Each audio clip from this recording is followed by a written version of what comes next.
In 1835, two men walked into a rented room, and what came next, the arrest, the trial, and the execution, was the final two hangings for sodomy in English history. So let's talk a little bit about it. James Pratt and John Smith were the final two people hung for sodomy in England, and this happened on November 27, 1835. But that's certainly not where their story begins. The men were arrested in August, and it was said that they had quote-unquote carnal knowledge of one another. And this all happened in a rented room rented by another man, William Bonhill. In this case, Bonhill was also sentenced, and he had to serve 14 years of penal transportation.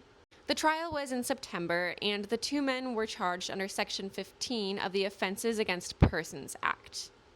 What's interesting about this case, among many things, is that this conviction didn't have much evidence to support it. It really just came from claims from the landlord and his wife, and then also evidence that the police constables said to have had from examining the clothing of both of the men. It took an incredibly long time, but in 2017, the two men were posthumously pardoned under the Alan Turing Law. This was a law that pardoned people who were found guilty of same-sex carnal offenses, which is something that doesn't exist in the UK anymore. That's all for today. Stay tuned for Monday's 1-Minute Queer History lesson.